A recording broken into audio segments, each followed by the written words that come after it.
When Liverpool celebrated their first Premier League title in 30 years, they did so with no fans in the stands. The 2019-20 season was almost a total washout. Matches were suspended for 3 months from March due to COVID-19, and remaining games were played in empty stadiums. The government only started letting people back in last month, and the full lifting of restrictions has been delayed by 4 weeks until July. Authorities hope the planned rollout of vaccine certificates will speed up the return of spectators. In the case that we want to see the restoration of Premier League football, which I certainly do, then in order for that to happen, we would want to have, and indeed Premier League teams would also want to have, their stadia filled to maximum capacity. Certification may play a role in that if the alternative were, for example, to continue with social distancing. According to research firm Deloitte, the pandemic-plagued season resulted in a pre-tax loss of $1.4 billion.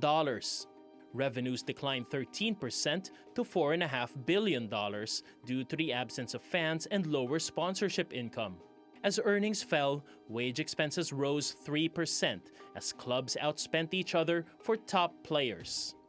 It's those same financial pressures that led England's 6 biggest clubs, together with teams from Spain and Italy, to form the breakaway European Super League. The idea was nixed just days after it was announced in April, amid anger from fans and the sport's governing bodies. I regret it, and you can see it. It was not an easy decision to say yes, yes, no, and we're in, or and we're out.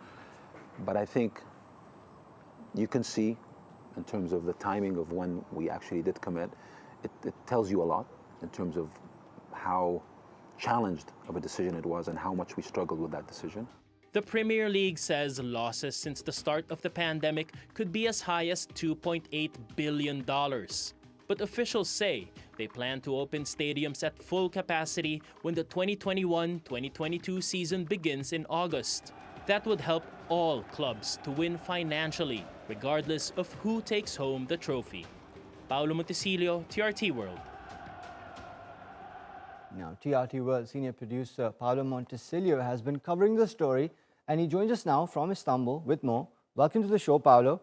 Now, tell me, how much of these clubs, how much of their revenues are dependent on ticket sales, and has the pandemic forced them to change that business model in any way?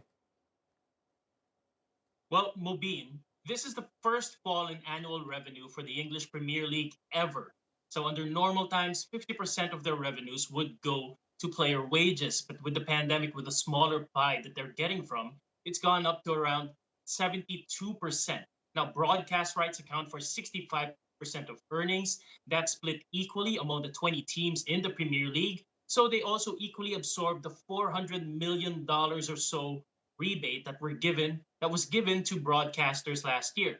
Ticket sales account for 13% of revenues. Now, that's not exactly huge, but it's a significant amount.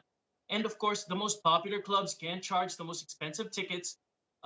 So their losses were also disproportionately higher than that of smaller clubs. They also have bigger stadiums, so they lost more due to the pandemic and the social distancing restrictions that were in place. But smaller clubs also rely more on ticket sales because the third component of club earnings, they have less of it.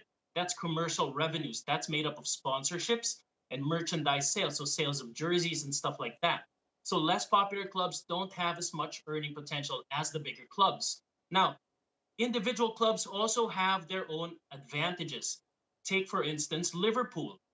They were the 2020 champions. They are owned by the Fenway Sports Group, which also owns the Boston Red Sox. That's one of the biggest teams in Major League Baseball in America. So it has a lot of experience marketing sports teams, and it also has a very nice foothold in the very lucrative US market.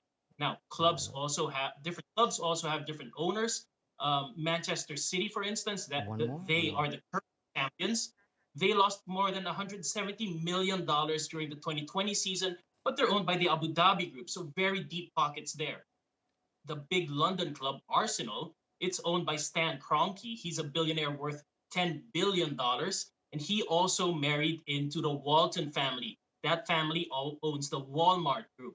They're one of the world's biggest retailers, and they're also the world's biggest company in terms of revenues. They make about $500 billion every year in sales. So different clubs can afford this financial hit differently. But a huge hit, nevertheless. Paolo Montecillo there with his analysis on what it means, what the pandemic means for the English Premier League. Thank you so much, Paolo, for taking the time out to join us on the show.